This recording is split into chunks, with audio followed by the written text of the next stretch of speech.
Hello, everybody, and welcome to a very special episode of the Kingdom's Queens podcast because your Kansas City Chiefs are going to the AFC Championship game for the sixth straight year. Now, this time it's not an Arrowhead, unfortunately, but we kind of love the challenge. Like seeing how we did in Buffalo, kind of love how our guys are playing on the road right now. Yeah. So I'm not super mad about it. It's going to be a big game against the Ravens this coming weekend, but I'm so proud of our guys for getting it done out there in Buffalo. So I'm your host, Lexi. I'm Chrissy. And I'm Jodi. Hey, y'all. Y'all are on it. Like, we barely started the episode and like 10 comments started already rolling in for today. So we are ready. I'm already seeing what type of episode today is going to be. It's going to be a good one. That's for sure. So, I mean, I think it's important that we start the day off and we just go ahead and jump in. I mean, there's only like 4 things we're going to talk about today. So we first got to, of course, start with the recap of the Bills and the Chiefs game. Like the most important thing. The most important thing. And I'm pretty sure I read something that said like highest viewing in a playoff game ever. Yeah, like 50 million. Like, I think it got up to 56 million at one point. Yeah, something is saying. But I mean, raise your hand if you're not surprised. Like, not surprised at all by any of these metrics. Anyway, so what are y'all thoughts about the game? I mean, there's lots of different places where we can start. We can start with, I feel like we should end with the missed kick. We could talk about the fake punt. We could talk about the offense. We could talk about Miko Hardman. We could talk about the defense. We could literally start anywhere. So wherever y'all want to start, somebody go. Let's start with the good stuff. Kick it off. Yeah. Well, I will say, I know we're not talking about the missed kick just yet. I just want to give huge props to Harrison Butker, who went out and nailed like a 47-yarder in the same direction that the Bills field goal was missed. Yeah. Seeing that wind out there, and there have been a couple like conspiracy theorist people saying there was absolutely no wind that day. And I'm like, there absolutely was. You could see the flags blowing, but okay. But seeing how that ball curved and then knowing just how much Harrison nailed his 47-yarder, like that was just and the thing that was exciting about that game is we didn't have to rely on Butker to do it all like we had been. Our offense was actually converting. We were getting 7 points. We were moving down the field. We would have had another 7 had that McColl thing that happened, but I was just really impressed with our entire team, honestly. We played Can I add to your Butker thing real quick? Yeah, for sure. So I don't know if you guys remember at the beginning of the game where Tony Romo was kind of hating on us. Always. Well, always. Okay. Don't even get me started on that. But at the very beginning, he was hating on our decision to defer the ball because he thought the wind was going to be a factor for us later in the game. And he's like, why would they do that? And then lo and behold, look who it ends up screwing over. So I'm just saying, right. Tony, Andy might know a little something. Maybe a little something. I just wanted to add to that real quick. Yeah, for sure. I don't know, like this seemed like one of the most complete games that our team has played against a team who is probably the hottest team in the NFL the last half of the season. 6 straight wins. Yeah. So going into their house, which I totally understand Bills Mafia was incredibly excited about that. I know why they were excited about that. It is a tough environment to play in. But I think our guys thrive on going into these away stadiums. Aren't we undefeated in away games? So I just loved seeing it was a complete team effort. That whole game it was one of the most enjoyable Chiefs games to watch, minus a couple weird things that happened, which have to happen because it's a Chiefs game this season. But it just really was the most complete game I feel like I've watched us play this season. So I completely agree. I think it was super complete. I wish our defense. I think Willie Gay was a huge loss for us early on. He's the spy. Yeah, he was the spy, and that definitely hurt us. He did respond to someone on Twitter saying he would be ready for that. So fingers crossed. Yeah, STL Mac. So did y'all see the video of him though? Of Nick Bolton? Not Nick Bolton, of Willie Gay at the very end of the game when they were running back into the locker room. Did y'all see that video of him? I don't think so. So he was like cheering everybody on because we won, but like he was turning like with his whole body. I was like, oh my God. It's like when you sleep bad and you get a crick in your neck. Yeah, poor guy. That's what it looks like. I was like, it's just like a kink and he can just work it out throughout the week. We have the best trainers in the league. I have faith in them. Rick Burkholder and team. But yeah, I agree. I think it was definitely our most complete performance of the season, which clutch timing because that's when it needed to happen. Yeah. So overall, just really impressed with our entire team. We had guys like Jamari Connor stepping up in place of Mike Edwards, and he was all over the field. Every time I was looking, another awesome mid-round defensive secondary pick. Great job, Brett Beach. Great job. Guys like that. Our O-line, again, didn't allow a sack. I mean, Mahomes is good at escaping them too, but he really wasn't pressured a ton. There were a few times where I was like, ooh, but I mean, props to the O-line. They did fantastic. Running game was great. Again, Clyde Edwards-Helaire had his little flashes when he needed to.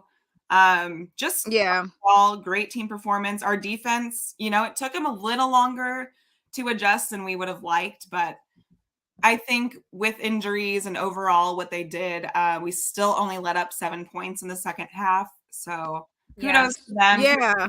I mean, you said a lot of things there, so I'm going to try to chime in on what I can remember. Shamari Connor was a baller. Like, Brett Veach has really been hitting it. Like, and people don't want to give him the credit that he deserves, but he played 99% of the snaps. He had 1 forced fumble and he had 10 total tackles. Like, you wouldn't expect that from Shamari Connor, and he's really flashed kind of all throughout the season. Like, there's just so many different things where it's like, ooh, okay. And I mean, we were missing some really great guys on the defense. So someone said it earlier, our defensive bench is so freaking deep. They are very deep.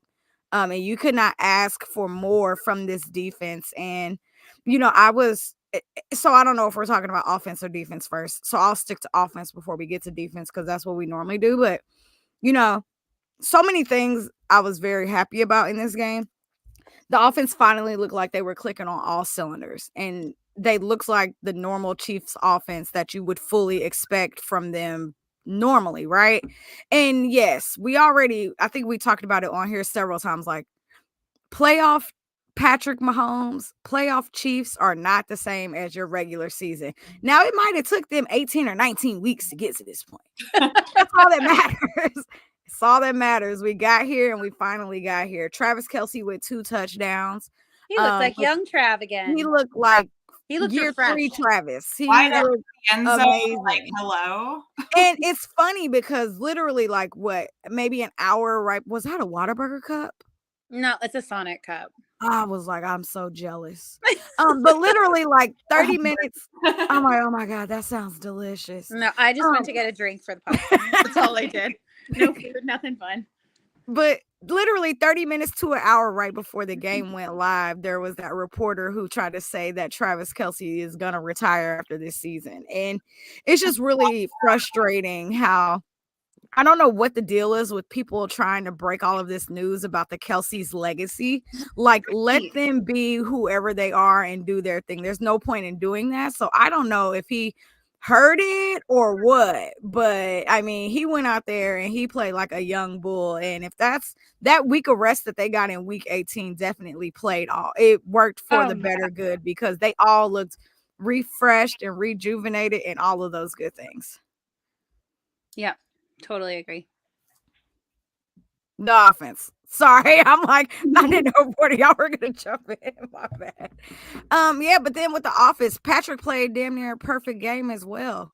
And Patrick, no turnovers, no interceptions, no fumbles, nothing like that. So you can't, if you're gonna wait for Patrick to have this game, I would rather it be in this game, right? Where it's supposed to be this most hostile environment. What are the Chiefs going to do? How are they going to adjust? It's going to be so loud. It's going to be this, that, and the other. And what did Patrick say? This is what they asked for. And he gave it to him. And so it's like, you can't, shout out to Patrick Mahomes because he was going to figure out a way to win this game regardless. He heard that disrespect loud. He heard it. 100%. And his decision-making was just so on par, knowing when he should make the runs, knowing when he should throw it away, his decision making, he looked just like we've said, playoff Pat is a different Pat. You know, he was fun to watch. He looked the most comfortable and the most just on fire as he has all season. So he had that big run, right? Yeah. And the whole time I'm like, okay, Patrick.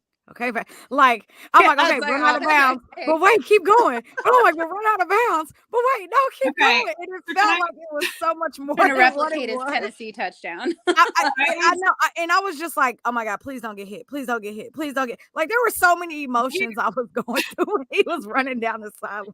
I was watching the game in Vegas, and we were watching on this like big screen in a big sports bar, and I was surrounded by like New York sports fans. It was like Bills fans and then Giants fans.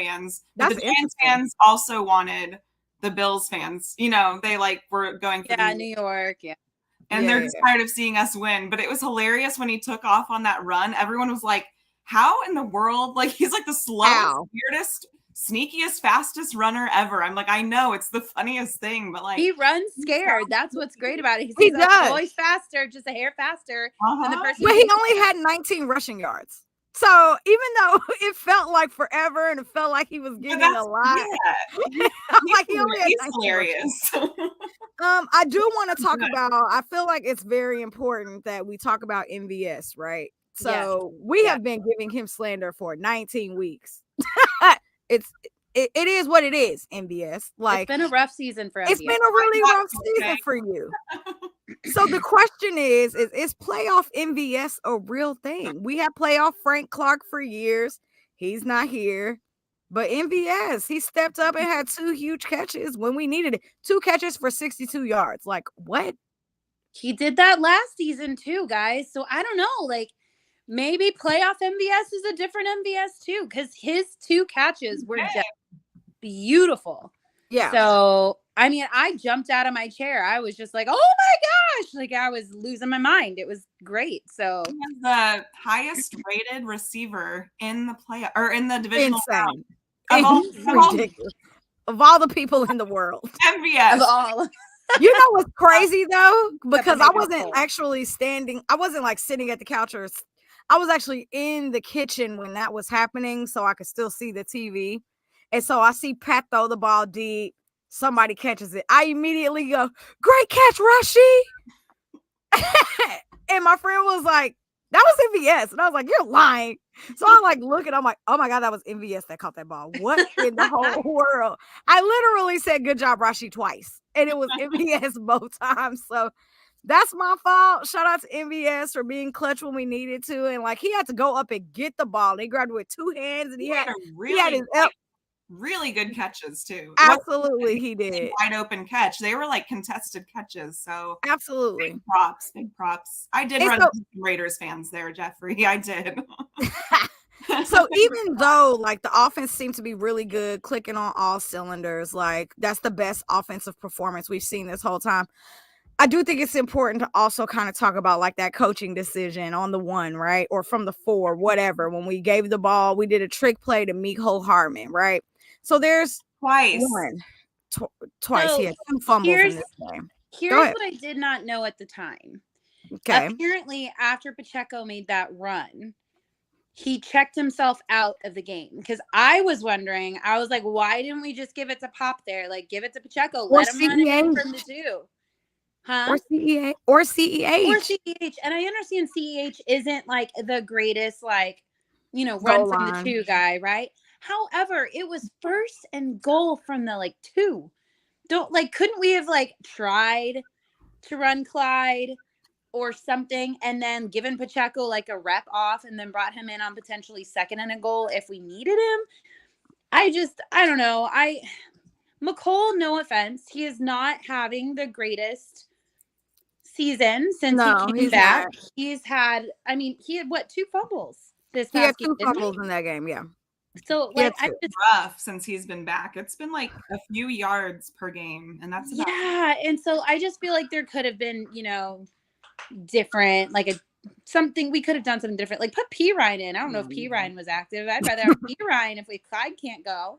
I mean, in my mind, I felt like there were a lot of different options we could have went. Okay, if Pacheco checked out of the game, cool. If CEH wasn't in the game either, which I need to go back and rewatch because I'm sure he was in the game fine, right? But even then, you got Noah Gray, you got Travis Kelce, you got Justin Watson. You got There's so Rashid. many. You got Rashid. There's so many other options that you could have went to. Like, and yes, we complain.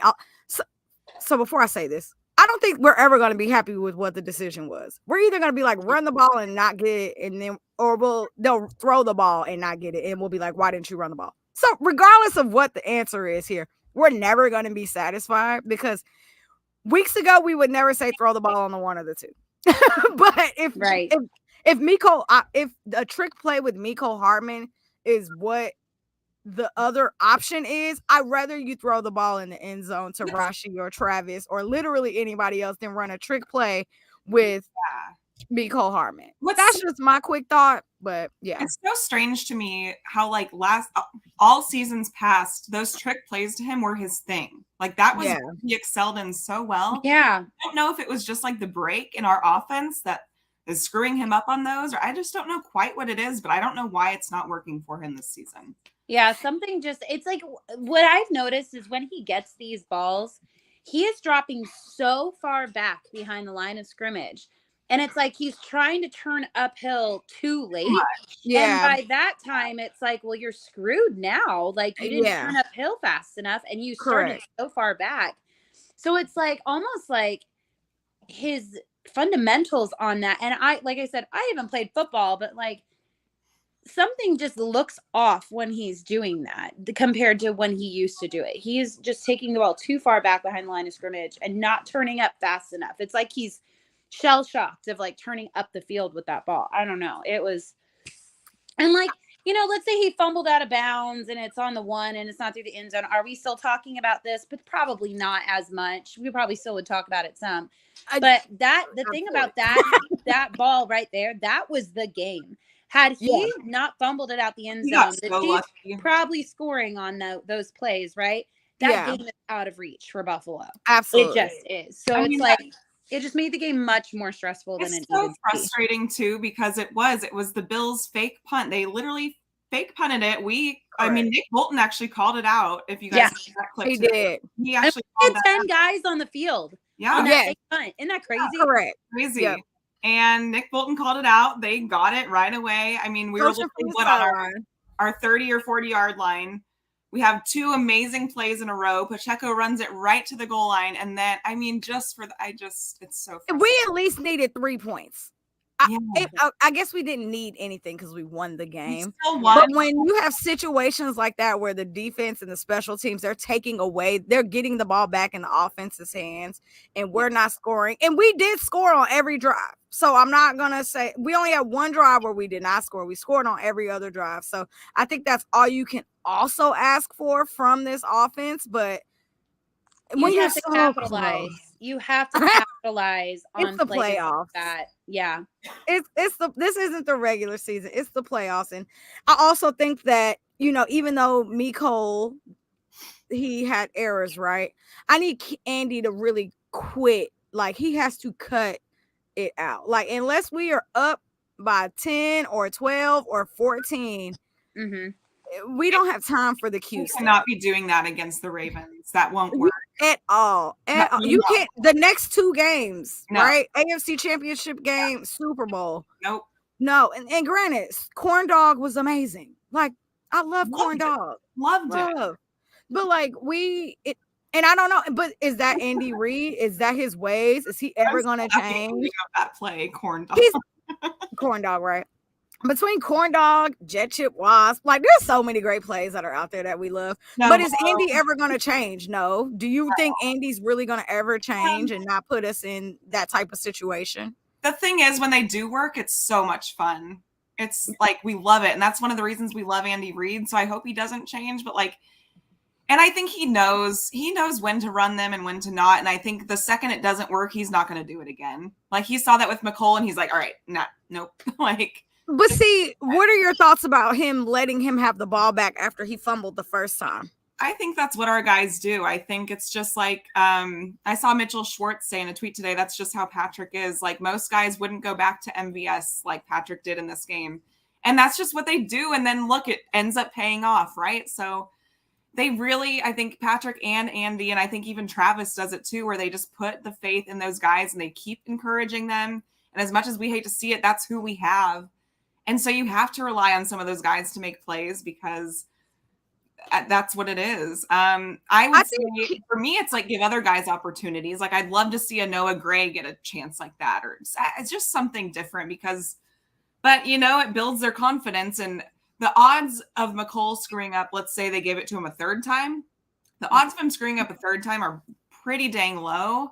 But if he did, then it better be low. Really can't go back to him. But so if you think about this time last year, if you think about this time last year, right?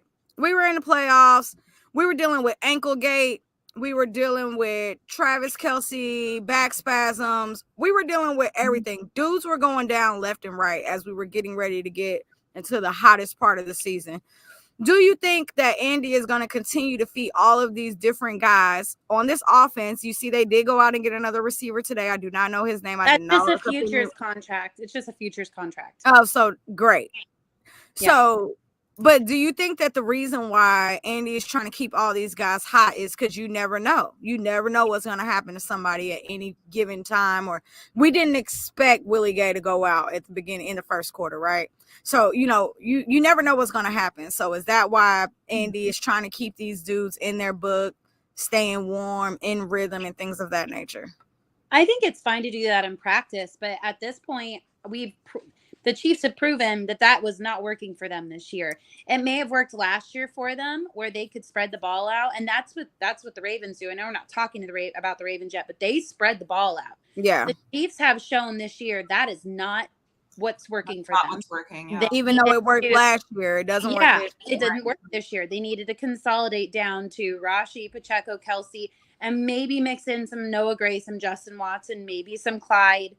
And just kind of like I guess, a couple random ones to MVS if he's going to catch the ball. Richie James. Do we want to see more Richie James besides? I don't think it's needed. I don't think it's needed. Give me him over McCole on those plays. Exactly. I would rather have him than McCole. Absolutely. So I would say, I don't need to see Tony having a single snap. I don't think we need him. I don't know if Sky is coming back. I think he's eligible or something. I don't need to see a single thing from him. I think we need to keep sticking with the core guys that have been working for us and showing success for us. And we need to just keep focusing on them and leave the extra reps for the guys in practice. Absolutely. That's where they can stay on it. They have not shown that they can do it in a game for me. I would be terrified to see Sky and Darius. Can you imagine? Next week. No, I can't. Can you imagine? No. I would turn the TV off. I would legit turn the TV off. Sorry, I don't want it. He's got more out there. I'll be like, I'm not doing this. Before we wrap up the offense, I do want to give a shout out to Creed Humphrey and Trey Smith because they also have been ballers this season. They had 50 snaps in the Buffalo game and 0 quarterback pressures. So thank you for keeping our quarterback off of the ground. I wore my jersey and it's on a winning streak for me, so I'm just going to keep so you're going to wear it again this week. Knock on wood. I also have a winning streak outfit that I've been wearing, and it was working earlier in the season. I didn't think that was the reason, and then it turns out it probably was. So I'm also in the same boat. So for me, I had to delete my screensaver of the Super Bowl, and it's just a regular screensaver now. Yeah. I had to delete my screensaver. I had to stop betting on the Chiefs. There was a lot of things that happened, and then we started winning. So at this point, I bet for the first time on the Chiefs in Vegas this past game, and I won my bet. So I'm really sad because I really want to put a Super Bowl bet in, and I can't. So my mom is super into it now. She's she was ready to place her Super Bowl bet. She's like, I'm going home. Download all the apps. Use my code so I can get money. Oh yeah, send us your code later. Yeah, use my code so I can get some money. Yeah, and then just a quick update on Joe Tooney. I know he went down and it was a pec injury, but I think it was just a strain from what we've been told so far, which is kind of best case scenario. A lot of I've seen I think Jason Dunn said it. Some past players are saying they think he'll probably play from what they know on the injury. So that's a great They thing. think he'll play this week? The thing is, if we win this, Ugh. they have 2 weeks off to recover. Correct. Right. So And they're thinking that could be a potential reason as to why he could play. Yeah. 'Cause, you know, it's either one or done, or All you or get a big nothing. break. I get And, it. All or nothing. I Yeah. will say though, I love Nick Allegretti as a backup. I know he's Yes. He's been doing He great. did he's awesome. phenomenal. He's been doing fantastic. You have to have a backup. I'm glad it's Nick Allegretti. And 1000%. Jenna, yes, I did place a bet as well. I'm not going to say what it is because I don't want to jinx it, but yeah. 1000% support Alan Grady. If we're gonna have a backup, then God bless that. That's who it is. God He's been bless. good. You can plug He and is, play him anywhere. yes, Like, yeah. I'm super so grateful. Even at center, yeah, Mhm. like he's fantastic. So thank God for him. So let's go ahead and get into the defense. This Chiefs defense held the Bills to 7 points after halftime. In the second half, after halftime, whatever. They held the Miami Dolphins to 0 points. They have been really hot in the playoffs. And it's funny because the first quarter, they are not starting off hot.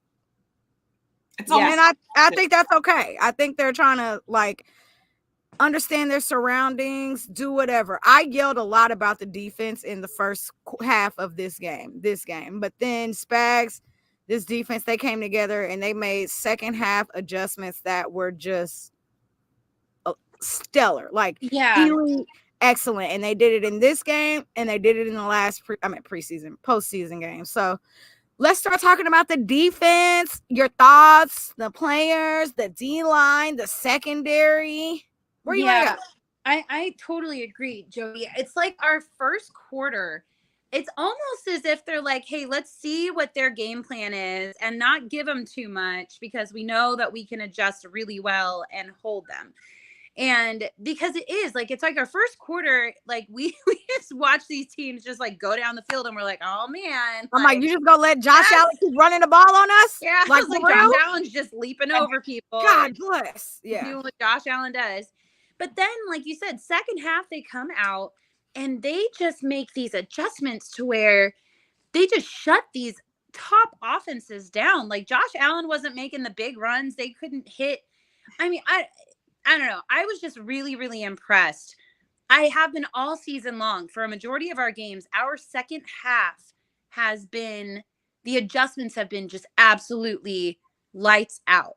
Yeah. And I don't know what adjustments, like what differences they're making, obviously, but they are stumping offenses in the second half. And it is awesome to see, like just seeing that they can come out and just put these games to rest. Like obviously they needed to do that this past game because of the McColl thing. Had the McColl thing not happened, you know, the defense doesn't have as much pressure on him or on them. However, of course, when that happened, the defense was like, all right, we're up again. Like, and Josh Allen in the offense for the Bills offense had chances to go down and do. He had the ball 3 times in the fourth quarter. Yeah. And our defense just shut them down. So people can talk about the thing that bothers me about this game in the media is there's so many Josh Allen apologizers out there.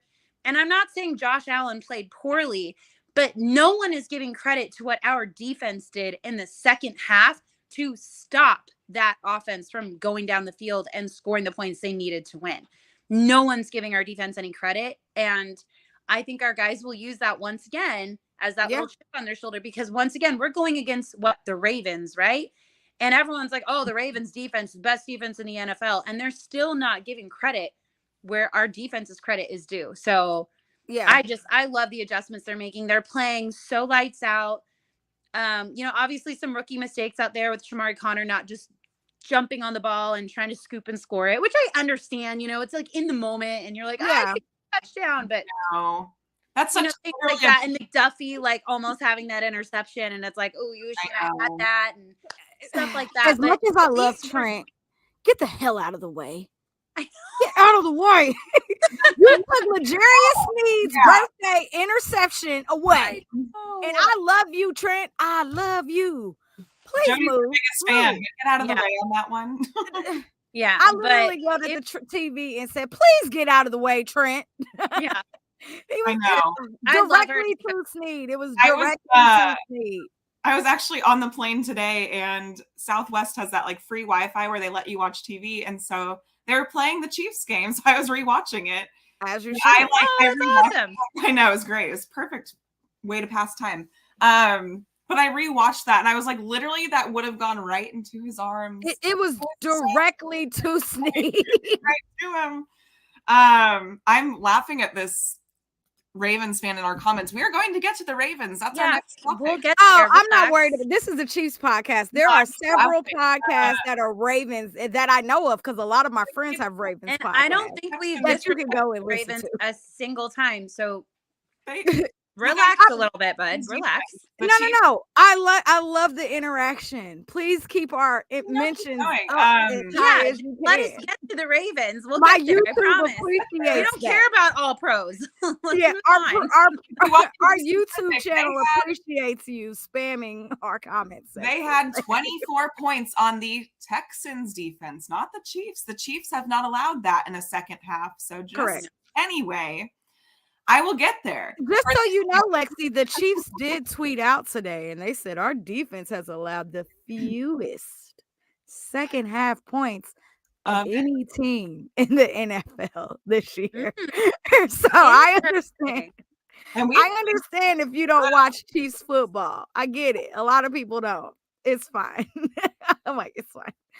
So, but I actually want to give, because we had a little kerfuffle on our Twitter or X yesterday about apparently we don't give Chris Jones enough love. So I'm going to give him a little shout out because Chris Jones, man, he was a game wrecker on Sunday, and I'm going to give him that credit because he was, obviously.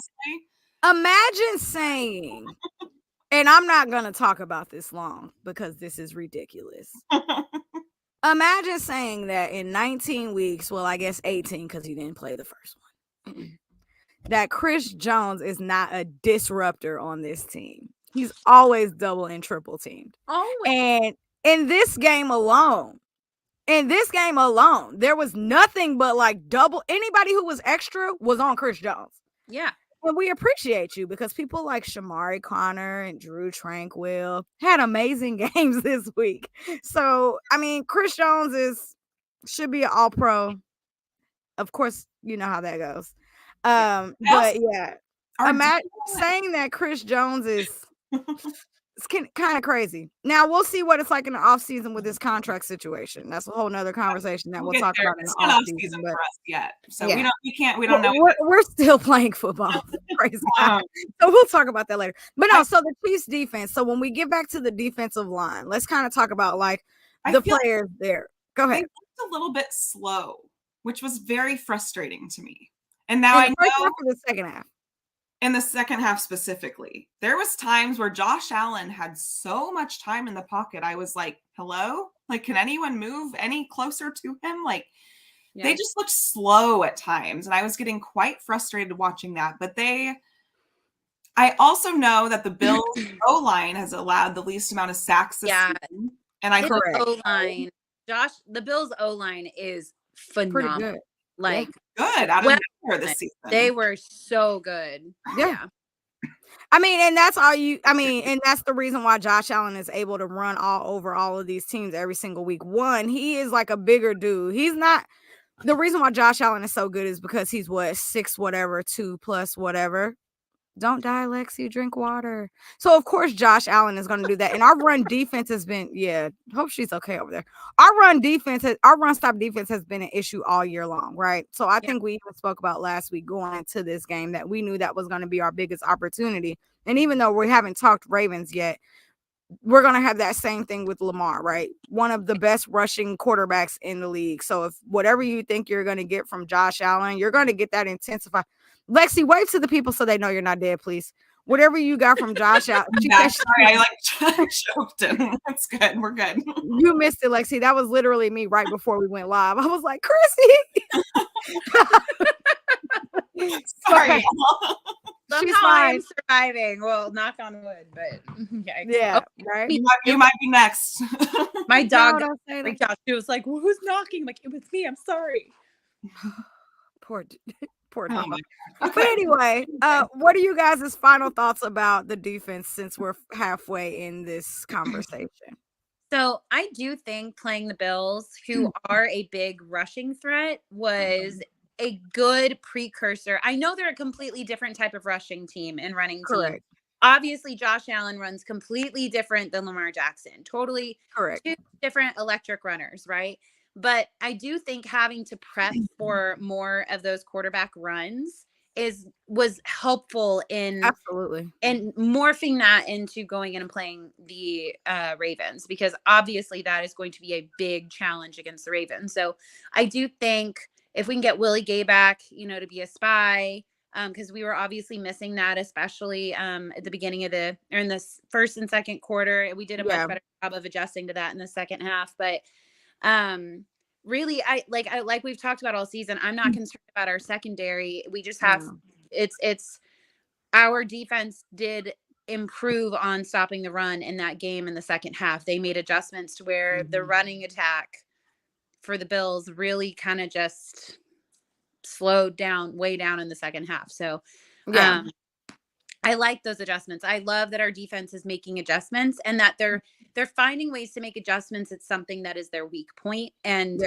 working. So I just love watching our defense play. I remember if I used to have to pee during Chiefs games, I'd be like, oh, I'll just go during the defensive drives. I'm like, I don't want to miss a second of our defense right now. Well, it's so fun to watch. That's hilarious that you say that. I just think that, our defense, one thing about them too that I think is just incredible that you see nonstop on the sidelines is the way that they hold each other accountable, the way that if they see something happening, they're like, you need to look out for this. I mean, specifically Nick Bolton to the special teams. That lets me know everything I need to know about how they communicate on the sidelines, how they're getting ready for the next set of downs on the sidelines. And I do want to ask y'all a question, though. What are your thoughts about Chris Jones not playing 95% of the snaps? Like, why is he always coming out on either first or second down? What are your thoughts about that? I'm not really sure, if I'm being honest. It's happened like all season long, actually. No, I would say that a lot of times, especially when you're playing a good running team, they tend to run on maybe first or second down. Yeah. And that's not Chris Jones' strength. Like we've all talked about it. That's not the thing that he is the greatest at. So maybe that's why they're saving him for those big. So why is this so different from this season to last season? Yeah, it definitely feels like it's a lot less. He's being utilized a lot less on first down for sure. So maybe it's a way to keep him fresher because he is getting older. I don't know, but I've noticed that all season too. Like he'll be on the sidelines, and I'm like, why aren't more than normal? Going on, best player, I'm not sure. I don't think we'll ever probably get an answer on that. Yeah, and it's not like it was this game. It's not like it was the Chargers game different story, right? It's been a while. Yeah, it's been like that all season. And maybe you're right. Maybe it's just a matter of trying to save him for those third and fourth downs, since a lot of teams go for fourth downs against us too. So another guy I wouldn't mind. Ravens are really is fourth down, by the way. Their fourth down efficiency is better than their third down efficiency. So correct. Another guy I wouldn't mind seeing getting a shot is Isaiah Buggs. Why didn't we elevate him last week? Because Naughty went down. I'm not understanding why he's not getting a shot, and I really would love to see him get a shot because I think he kind of is that run stopping that we could use. And I actually really do like Mike Pennell. I think he's doing a fantastic job. I'm glad we brought him back, and he knows our system, all that stuff. Maybe that's why we're not moving Bugs up right now. But I'm someone that would be in favor of seeing like him over Dickerson, or 1,000%. So I'm like, why 1,000%. And maybe it's just because he's still trying to learn the defense, because he did just get here and he hasn't been here that long, and Spags' defense is very complicated. So maybe that has something to do with it too. But even then, can we not bring him up and just bring him in for limited snaps? I don't know.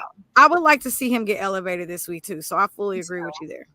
Well, and as a Ravens fan in the comments is stating, Bugs did play against the Ravens earlier this season, and that was one of the games where when we picked him up, a lot of that tape was played.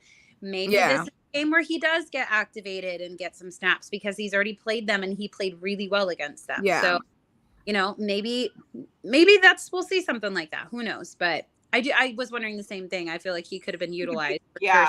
With Absolutely. Insight on that game for sure. 100%. I hope Willie Gay goes, but if not, do you guys think like we use Leo Chenal as a spy? I feel like it'd be more Drew Tranquil. True. Yeah, I was gonna say it would probably be Drew than Leo. Because Drew play all linebacker positions. Drew's phenomenal. They both are. And he was fired up after that Bills game. I love it. I love it. This defense. There's so many new pieces on this defense that wasn't here last year, and so they see all the championships and hear it. And this defense, they're getting these new guys like, hey, we are 8 quarters away. Like, come on. And these boys, they got to really start showing us more video clips from the locker room. I can't wait. They don't show us enough. The franchise episode this week is going to be lit. Okay, so I'm like 4 episodes behind. My goal is to watch today. Don't worry, you're not alone. My goal is to watch like today, because between today and tomorrow, because I'm so behind. But let's go ahead and transition and talk about this Ravens game. So 6 straight AFC championship. We didn't do our players of the game, but who's your players of the game? I forgot. I'm not looking at the outline. I'm just going off of vibes. I'll tell mine real quick. I definitely feel like Pacheco was my player of the game for very obvious reasons, but honorable mentions, I really wanted Mahomes and Rice to get honorable mentions because Mahomes played one of the best games I feel like he's played all season. And while Rice only had 47 yards, his 47 yards were big time plays and big time yards, and he got beat up a little bit in that game and was playing through it. So I hope he's okay. I only technically had one, but I had 2 honorable mentions, so I just had to throw them in there. So that's fantastic. Mine is Travis Kelce because he was so due for a game like this, and just shout out to him. 75 yards, 2 touchdowns, and not to mention he and Mahomes broke the postseason record for most touchdowns scored over Tom Brady and Rob Gronkowski. Yeah, and Tom Brady commented on that. He gave him a shout out, and then I also want to give Jason Kelce a shout out because he is hilarious. I was thinking the same shirtless and proud, and somebody said, he was hilarious. So somebody was like, "We got to make sure we thank America's sweetheart, Jason Kelce."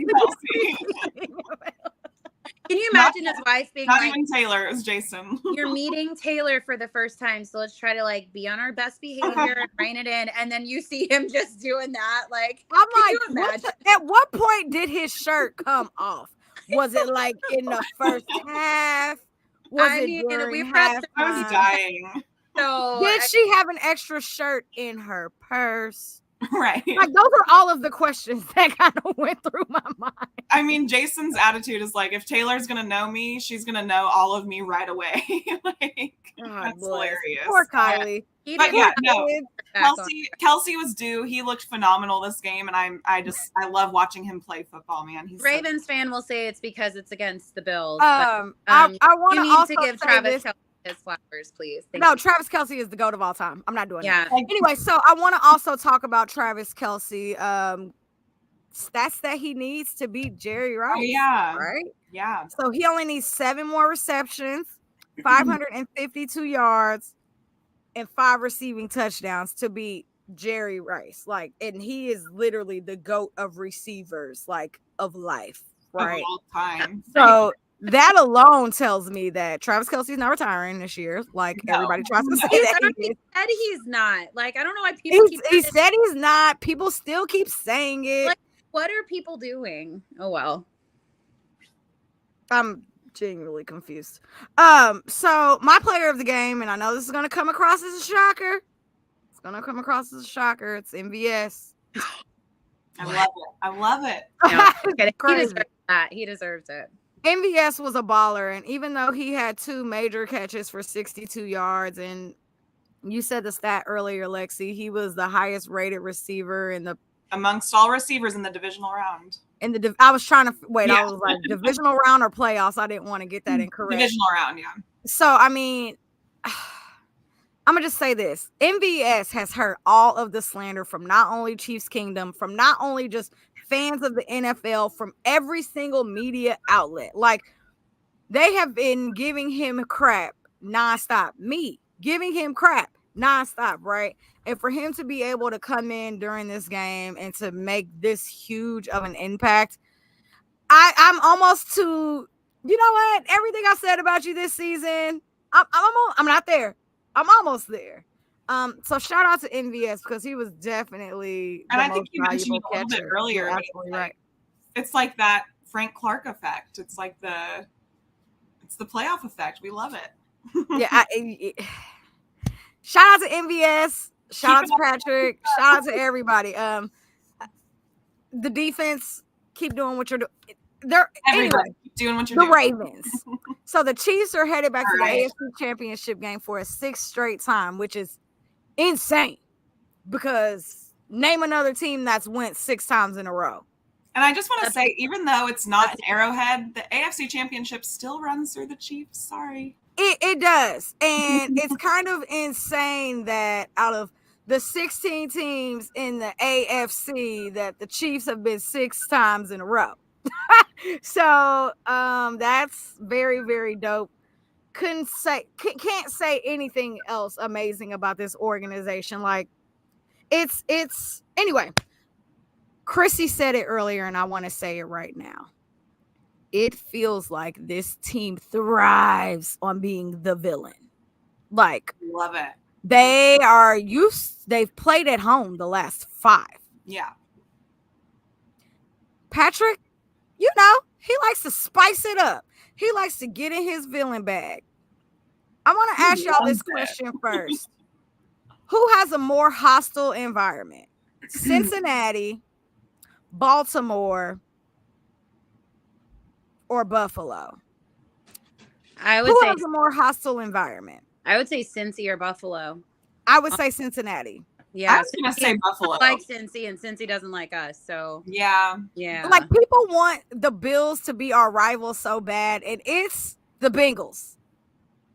And the moment when everybody realizes that the Bills are not the Chiefs' rivals, the Bengals are, life will be so much easier. So I fully expect the bank to be loud and rowdy and all of those things because this is Lamar Jackson's first AFC Championship. Yeah. Oh, they're going to show up and show out, and it's which is going to be an environment. It's insane. Like, for one, as somebody who loves Lamar Jackson and will not support him this week for the right respectable reasons, I am a Lamar Jackson lover. So I actually love this for him in so many ways.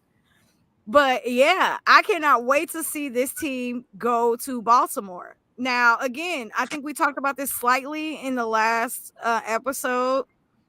The last 7 games, the Chiefs have played the Dolphins, the Bengals, the Bills, the Chargers, the Raiders, and now the Ravens.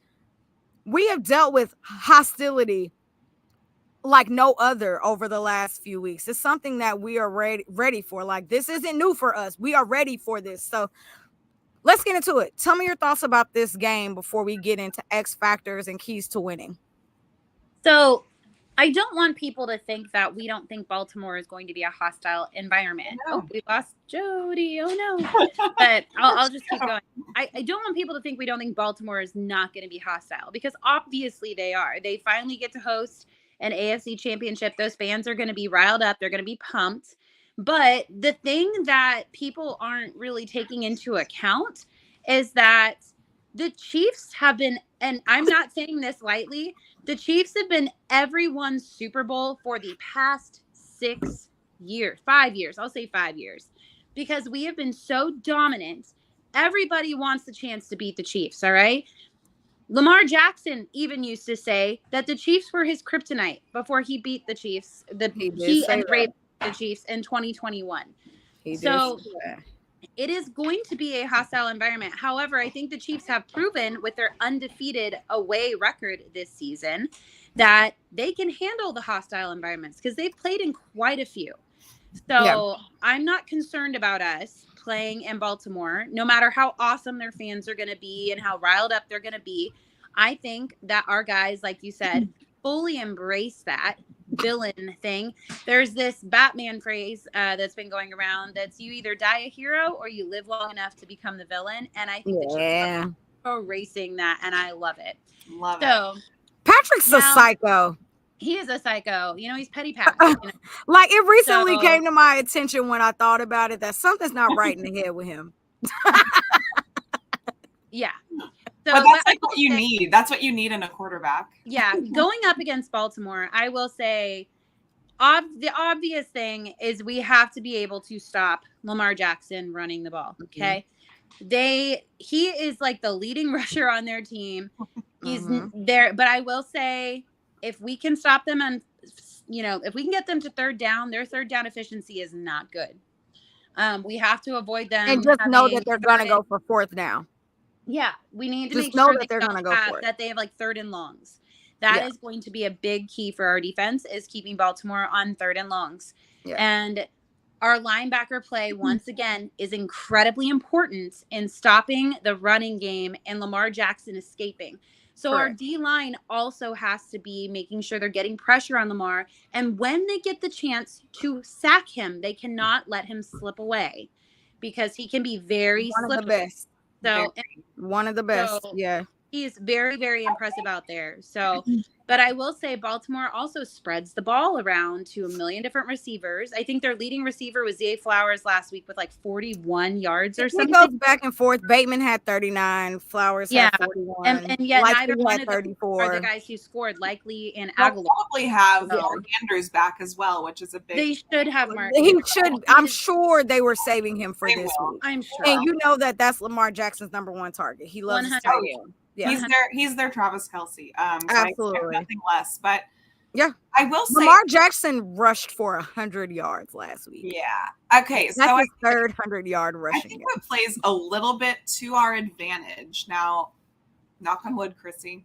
I don't have any wood to knock on. I think what plays a little bit to our advantage this week is the fact that they had a bye week. Then they played the Texans, who are a great team, but a very young, inexperienced team. They had a rookie quarterback. Ready. First year coach. They were fine against the Browns, but against a team like the Ravens, they just didn't stand a chance. They stood a chance. Had me in the first half, not gonna lie. But absolutely. But I think what plays to our advantage, we played the Dolphins, who are a good team. They were the number one offense this high score. Yep.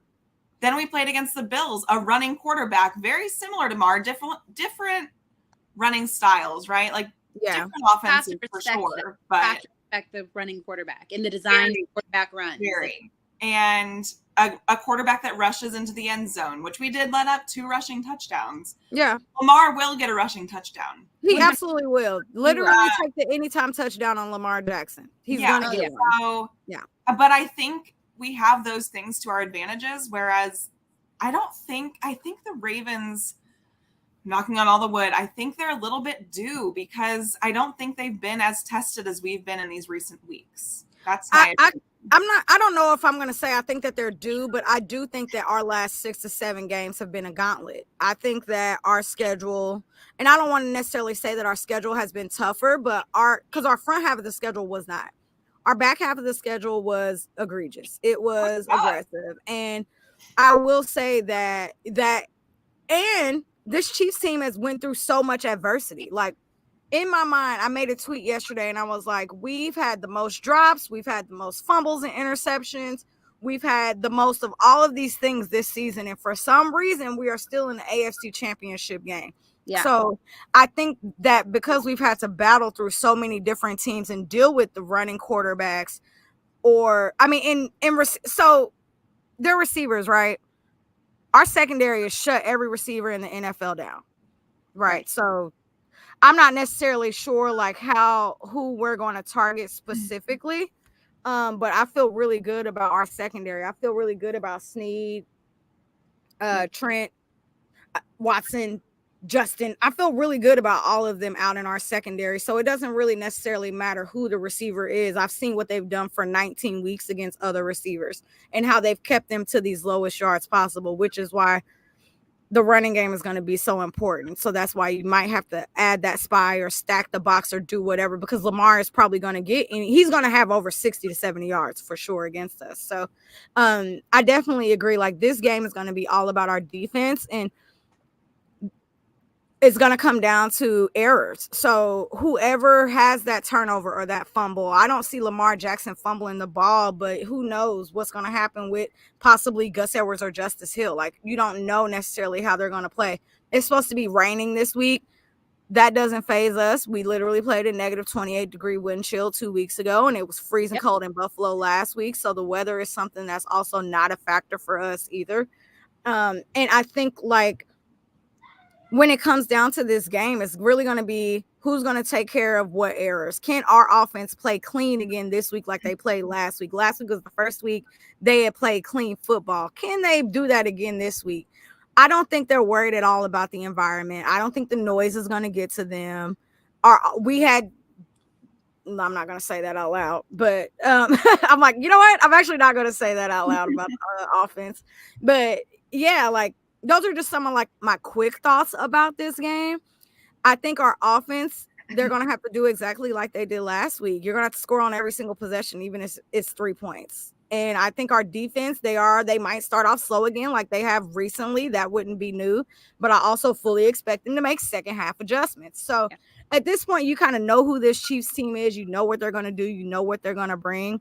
I don't know if the Ravens are more high power than the Dolphins and from an offensive side of the ball. If the Dolphins offense can go out and put up 30, 40, 50, 60, 70 points on a team weekly, and we seen what we did to them twice this season, I don't know if the Ravens can do that. And I think that Lamar Jackson is really good, but he can't put all the points on the board. Yeah, that's the thing. Lamar Jackson, like, I'm not saying he's a one-man operation there, because he's not. However, he is a majority of their offense. He is their lead rusher. He is the one who's throwing the ball to people. So the thing is, he just reminds me a lot of Josh Allen. Like, they're different. Their running styles are different. Like, Josh Allen is like B. They run. Yeah. So here's the thing. Both of these teams, whether Ravens fans want to admit it or not, the Chiefs have a fantastic defense. I'm not saying it's better than the Ravens, but it is a top 3 defense in the NFL. That's probably why we're both here. Yeah, because really we're defensive, right? Our defense has allowed 27 points to one team in 19 weeks. Yeah. Right. That's it. Nothing over that. And guess Baltimore, they're averaging, I think, 28 points a game over the course of the NFL. So it's not that they can't score. Yeah. But the Dolphins can score. The Bills can score. Exactly. Our defense is holding people. It doesn't matter what they average. Yeah. And have you guys heard the Harbaugh theory thing going around? The thing about some index card that Andy Reid left on his desk? Is that what you're talking about? No, not that one. It's a different what? I haven't heard of either of these. I've not heard that one, but the one I've heard is the 34 points thing, where apparently every time they score 34 points, they win a championship or something. So, like, good luck scoring 34. So, like, the Harbaugh with Michigan that just won, it was 34 points. He just won with 34 points. When their dad won a championship way back when, he won with 34 points. When John beat his brother in the Super Bowl, he won with 34 points. What did they score last week against the Texans?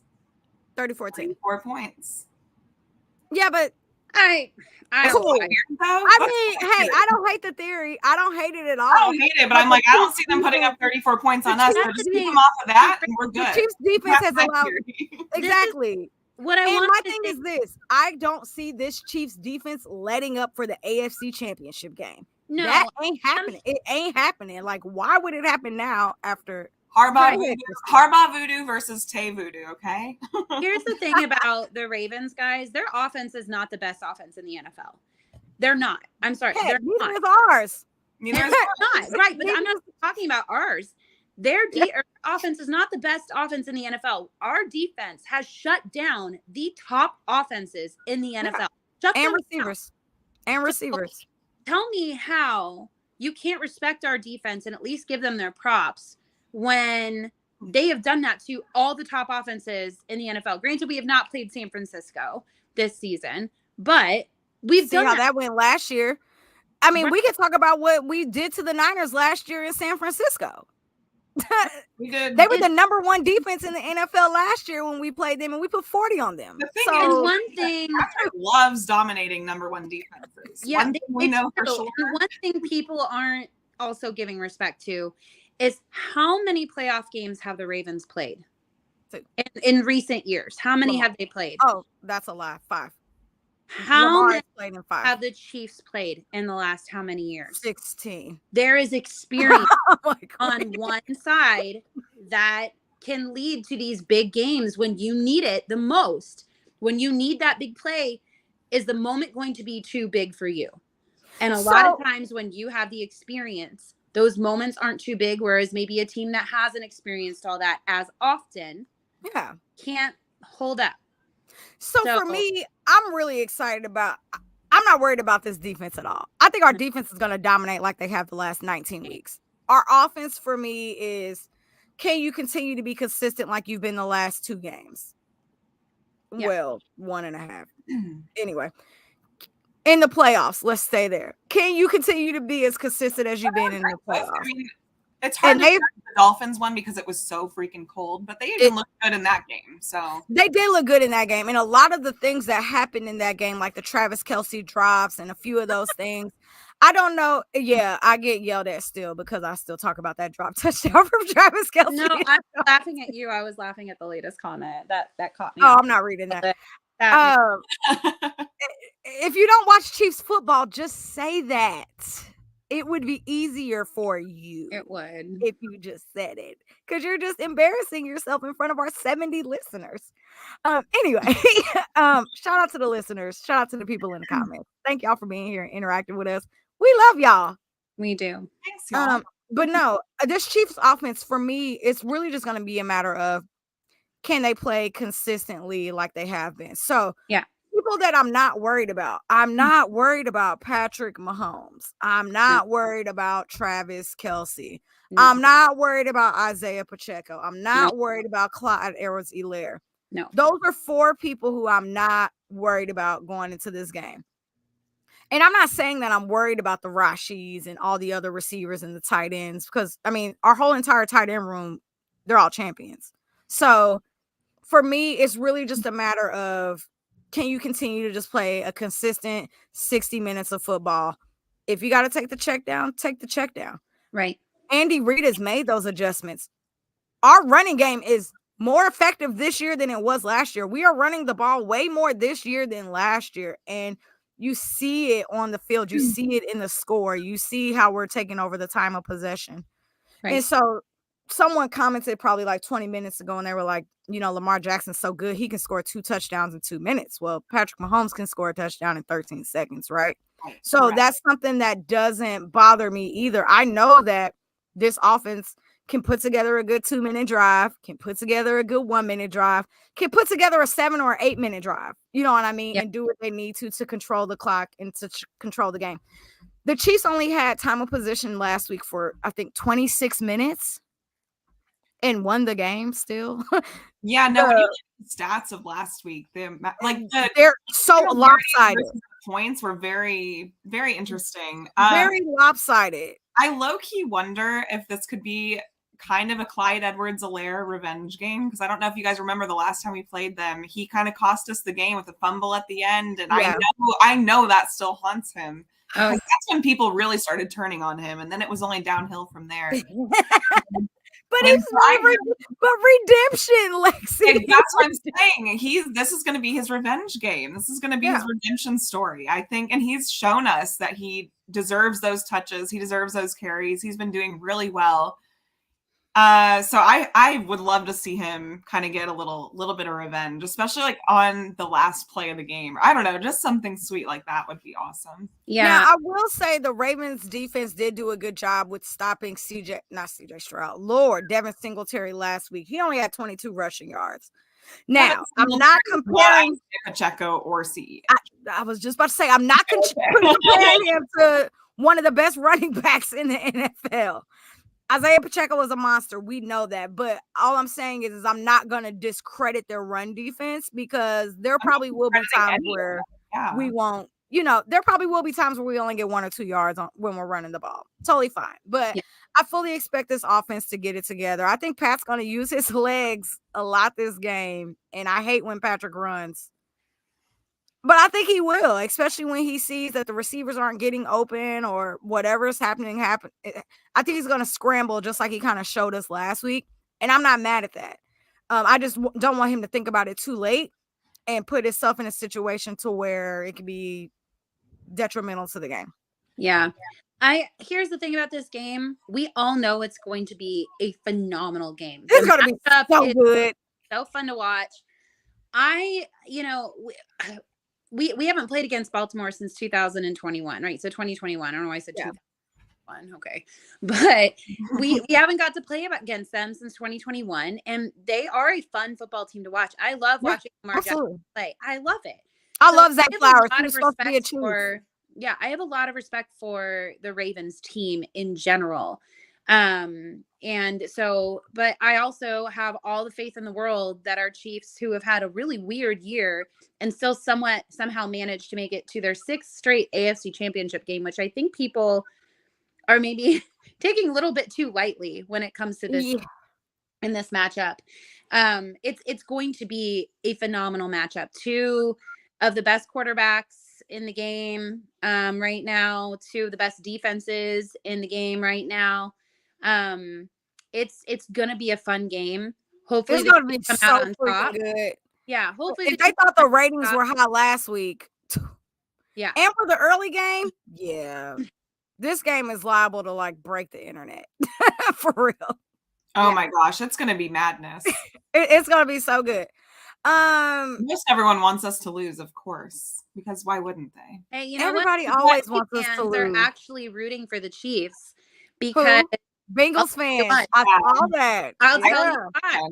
Because when Joe Burrow got hurt, a bunch of Chiefs fans, we banded together and we donated towards his charity. And the Ravens fans said some things that they didn't necessarily like. So a lot of Cincy fans are saying because of that, we're going to root for the Chiefs this weekend. And I'm like, they're a division rival. You should. It's what we do. Right. I'm never cheering for anybody in our division. They don't want to see, that too, but they also don't want to see Lamar Jackson win a Super Bowl before Joe Burrow. So they're like, why not Mahomes? He's already won 2. Just get him another.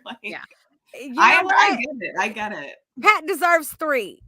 Pat and Travis deserve 3 rings. Can you imagine? You know what? The fact that I think this season, the adversity we've gone through this season. Same thing. Is not insane, but I think it's built them up to be that much stronger in the postseason. And I think that's how we got to the AFC Championship game once again. And I think that is due to experience as well. But I mean, the fact that we're here again, if this team figures out a way to win on Sunday, I don't think I can ever have a doubt about this team ever again. Ever. I mean, even in our worst year, they're in it might not get long. Figures out a way to win on Sunday. Hey guys, I have nothing else to ever say about the Chiefs negative. I will never say anything else negative. Sometimes the best team doesn't win the game. Sometimes it's the team that can find a way to win. So didn't they compare this to Tom Brady's 2018 year with the Patriots, right? Yeah. Where they were terrible, not good at all. But when it was time to get to the division game, championship game, Super Bowl, Tom Brady figured out a way to win. This really feels like one of those seasons because the Patriots struggled so bad that year. And this year, six losses is not what anybody had on their radar for this Chiefs team this year at all. Especially the losses and who they came to. We're just like, what? Like the Packers. What? I couldn't get past that. I was really angry about that. Let's get into X factors. Who are your X factors on offense and defense of this game? X factors on offense for me, definitely Pacheco. I think he is going to be a game wrecker. He could make or break this game. And he runs very physical, and I know Baltimore has a physical defense. I don't know if they've come up against a running back who runs like Pacheco, because there's not another one in the NFL who runs like Pacheco. So that'll be an interesting matchup, the physicality there. Young Derrick Henry. Yeah. Young Derrick Henry, not 2023 Derrick Henry. Yeah, like whatever year we're in. Want to tackle this guy all game long. Like that sounds terrible. And then on defense, I really feel like our linebacker core and Karlaftis. I'm going to go with Karlaftis here because he has been having a big season. And he seems like he's coming on even like now he's even his games are getting better and better. So I think our linebacker core, I'm just grouping them all in together. And I think George Karlaftis, like that's going to be because he's speedy. He's got that over the off season. And I really feel like he may be one of the big factors in trying to contain Lamar Jackson when he tries to escape the pocket. So yeah. I agree. I think for me on offense, it's got to be, I'm going to call him out by name, Donovan Smith and Jawan Taylor. Yeah. Our tackles have got to be on their best A game. They cannot have any penalties. They cannot be allowing pressures. They have to be on their A games. This is a team that has a fantastic D-line, fantastic linebackers that will get after you. Yeah. Our whole O-line, honestly, but those two specifically are the ones we worry about more. And they did phenomenal last week. Donovan, I was going to say something earlier about them, and then I stopped. I was like, you know what? Nope. I'm not even going to say it. Here's the thing, Lexi, about that. A lot of people were talking about Jawan Taylor and his lack of penalties last week. And they think because he is having to, I'll knock on wood, but the fact that it's so loud that he's having to focus more on watching the ball to see when it gets snapped, that might actually be helpful for him. Beneficial. Yeah. So I'm so glad you brought that up because that's what people were saying is that been beneficial because of the loud environment and how we have to do you can't hear Pat. You can't hear him yelling. So you have to focus more on watching the ball so you're not jumping early because correct. He times so well that a lot of times it almost looks like he's off. Correct. Even though he is sometimes, obviously, we've seen that, right? Clearly, most penalties. But I think almost being away might be more beneficial for Jawan Taylor. And you know, if we don't have to go back to Arrowhead this year, then hey, that's fine. I'll take it.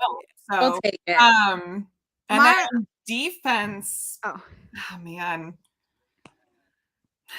there's a lot of guys that need to do really well. Let's go Nick Bolton. Yeah. He's going to be that leader. He's got to be the one making all the right calls. Nick Bolton just has to have an A+ game. Easy. Facts. For me, my offensive player of the game, God bless. X factor is I'm going to say Rashee Rice. Yeah. Because Travis is going to be double and triple teamed. 100%.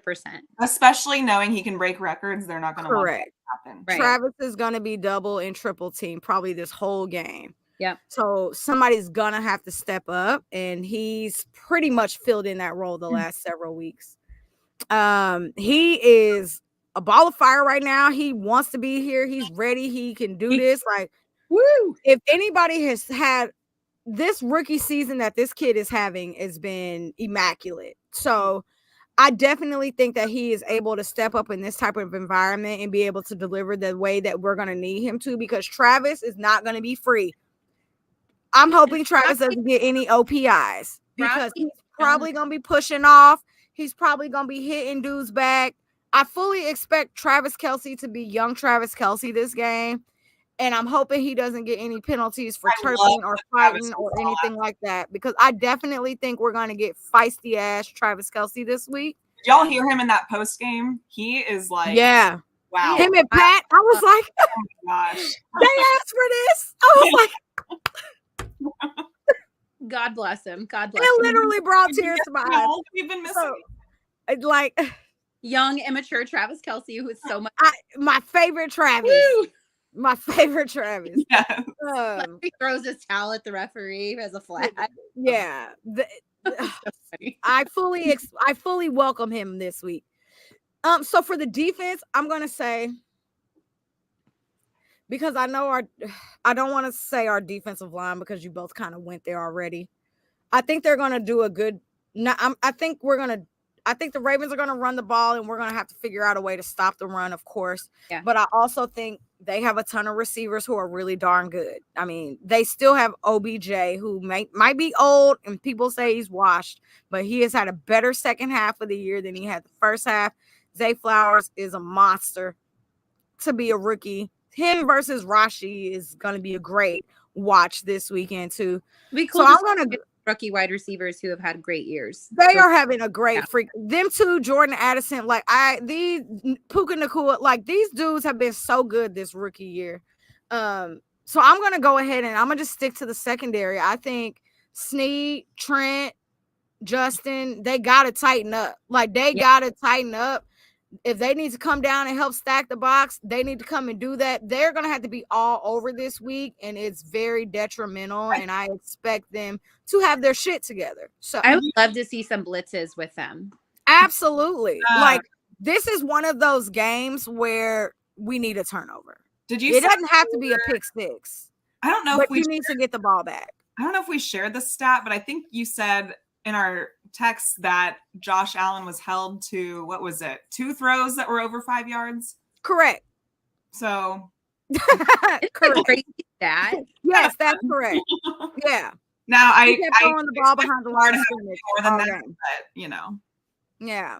Shout out to 6'10". I heard that earlier and was like, what? Yeah, that's pretty wild. So if we can do that, but then they dink and dunk on us and waste the clock, and the Ravens are very capable of that. So yeah, I mean, I think every team has been able to do that against us this year, and we've still figured out ways to be in the AFC Championship game. Let's talk quickly about the NFC Championship game. So I'm sure that y'all have been paying attention to the media and 610 and all of the radio and everything. Have y'all heard anything about this game? No. I've heard nothing about this game. Talking about it. Everybody only cares about the AFC matchup, which proves that the AFC is the most dominant, as we should be. It proves it shouldn't be the 2:00 game. It should be the later game on Sunday. But see, I think that's why they want. Well, they rotate every year. You switch it every year. They rotate every year. But that's why I say, this game be the later game.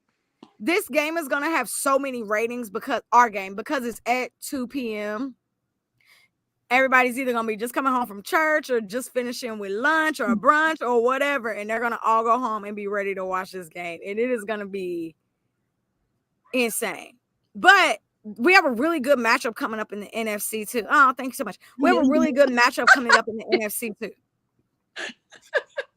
Are you laughing at me? Jodi said, please. The way you were just thanks so much, and you just kept going. It just made me laugh. Oh, well, because I didn't want to be rude. The Lions and the Niners. First of all, who do y'all have winning this game? I have the Lions winning this game. I don't know who I have winning. I would like the Lions to win. I think everyone wants to see the Ravens win. Everyone wants to see the Lions win, right? I love the story that is happening. I do too. It reminds me of our season when we won our first Super Bowl. Yeah. With Patrick Mahomes. Let me be correct.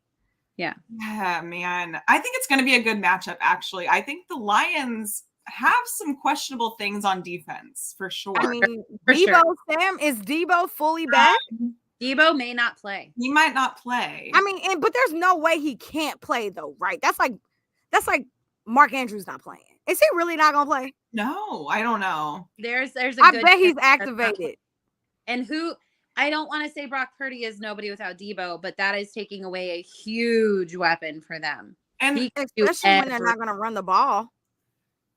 I mean, they'll give it to McCaffrey, but can McCaffrey be your whole offense though? I know they've got kids too, but it's I don't know, guys. Debo opens up that offense because he can attack you in so many different ways. I don't know. So Ayuk is really good, but then he gets locked up once Debo's out. So Ayuk should be a Chief. The 49ers have a lot of Chief on offense. I want the Lions to win. I love their story, this is the emotional aspect of it, right? Like Jodi said, it reminds me of our season where we were in this drought for so long, and we had just known, bad years after bad years after bad years after playoff curses, after all of that stuff, thinking that there was some thing that they built Arrowhead on top of, like, somebody. It was just like all this cursed stuff, right? And I think Dan Campbell is just he's a hoot. That controversial call earlier in the season where he went for it on 4th down. Gutsy.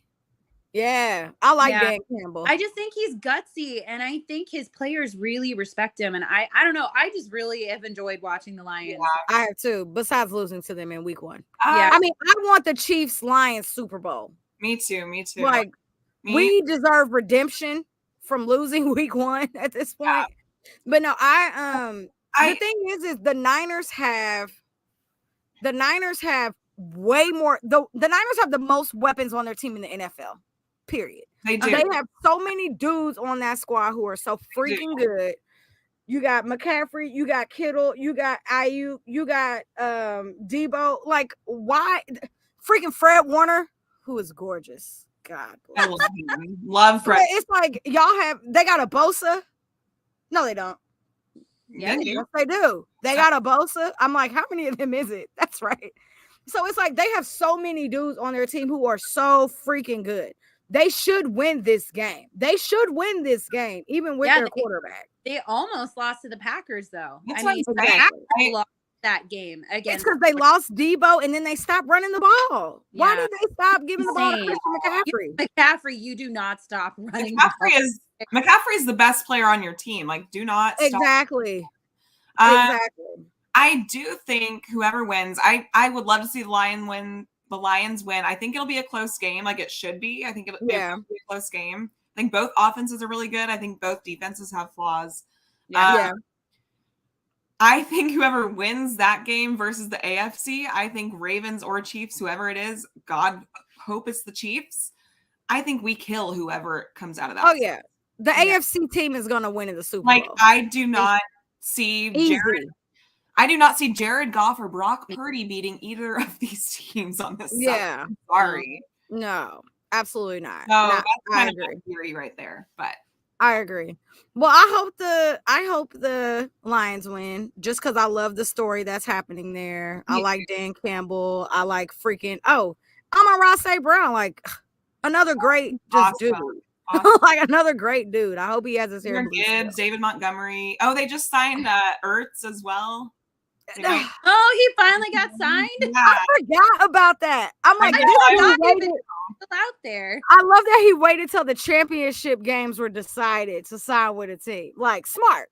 Yeah. Smart. I don't hate that at all. I like that. I think that's him. Whatever. Good for him. So yeah. LaPorta's really good. Yeah. So we'll see. It should be a great game. So score predictions. Let's go ahead and do both games.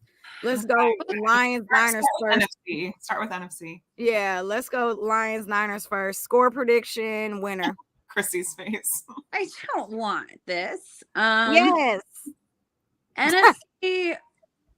Okay, this is a stupid score prediction. I'm fully aware, so please don't judge me. I'm going 35-31 Lions. I think it's gonna be high scoring too. Game, and it's going to be close. So for the Chiefs Ravens game, 27-23 Chiefs. 1 point difference from last week. Yeah, something like, or 24-21, something in there. It's not going to be super high scoring because both defenses are fantastic. So 35-10 is crazy. I respect the homerism. I have been seeing some outrageous takes from Ravens fans today, and I'm just telling you now, I am bookmarking everything like I did for the Bills game, and I unleashed Saturday night like a loaded clip of all of my all of my bookmarks. And it was amazing. So please, I feel like I need to go back and screenshot this from my phone. For me, I think I'm gonna take Lions. I think it's going to be like same. I think it's going to be high scoring. I'm going to go 38-30 Lions. Wow. And then Chiefs, Ravens. Obviously, we're going to go Chiefs. I'm going to go 30-27. Oh, wow. Yeah. That's high scoring. Okay. It's going to rain. I don't know how much rain is supposed to be in Baltimore this weekend, but I know it's supposed to be raining during the game. I don't think it's supposed to be much. Which means it won't be low scoring because it usually does the opposite of what I say. So I don't know. Yeah. Facts. Yeah. Lions, Niners. Lions to win. I think it's going to be high scoring too. I think it's going to be like 34-31, something in that range. Yeah. I cannot do a score prediction for the Chiefs. Ever since I stopped doing score predictions, we've been winning. I've only been giving a range. So I think it was me. We win by 4 or 5. All right. That's what I've been doing. I really liked the 27 last week because that's my lucky number. So I loved that. There you go. I can't say an actual number. I can only give a range. Yeah. Oh. Shout out to the sponsor, Lexi. Kin Seltzer, baby. We are like 1 or 2 weeks away from their new flavor finally being released. But for now, we're sticking with the pineapple and peach, which is delicious. Still delicious. I'm like, still very delicious. Yeah, it is locally brewed, the first Black-owned hard seltzer company in all of America, or in the world, actually, probably. Either way. But it is brewed in Kansas City, so that's pretty dang cool. We are thankful they are a sponsor of our podcast. It is delicious. We will be doing, so we are pretty close to 900 subscribers on our YouTube channel. So if you haven't, shout out to you. Please click subscribe right now or share with your friends. We're up to 360. We're up to 862. See? Share with your friends, share with your family, let everyone know. Maybe if we hit a certain big number by this weekend, we'll do a giveaway for it. Yeah, we're absolutely. Well, we're almost to 900, so maybe we should increase it to 1,000. Sure. Okay, Camden. If we hit 1,000 sounds great. If we hit 1,000 subscribers, we're gonna do more than a giveaway. Like we're gonna do more than Ken. We're gonna have to do something stuff to it. Yeah, for sure. I mean, I still have some stuff we haven't given away, so we'll add. Yeah, I will go buy things. I have some stuff we haven't given yet, so yeah, we'll figure it out. But regardless, yeah. So thanks to Ken. Thanks, Ken Seltzer. We love you. You're refreshing and delicious. Made of all fruit. Yeah, 100 calories a can. All natural. I'm like 100 calories a can, no artificial sugars. Love that so much for us. Oh, I pressed a button that I wasn't supposed to. Uh-oh. Well, you guys, it is our 6th straight AFC Championship game. Chrissy, tell everybody thank you for watching us last week on Fox 4. Oh, I will also do that. I'll do that first. For all of you who watched us last week on Fox 4, thank you so much. We had so much fun. I can't believe we've been able to go live on TV this past month and a half. So that's super cool. Thank you, Fox 4. Shout out to you guys for asking us on and bringing us back. We love it. It's so much fun. We can't wait to come back. Hey, this week, guys, again, the Chiefs are going to their 6th straight AFC Championship game, and the only team who have done that is the Patriots, and they had gone to 8 straight. So we've got a couple more years to go, but for those of us who've been Chiefs fans our whole lives, which I know includes the 3 of us, living in this time, especially when we had such an up and down season like we had, like this is just crazy. So enjoy it. The Ravens are going to be a very fierce competitor. It is going to be a heck of a showdown this weekend, and I cannot wait to watch. I'm sure everyone's hearts are going to be all over the place. So let's be super positive this week and send good vibes out to our Chiefs guys and hope that our guys who are banged up can get healthy. And let's just go Chiefs. 6th straight AFC Championship game. Let's go. Crazy. Just crazy. So go Chiefs. And until next time, your queens have spoken. Bye, y'all. Bye.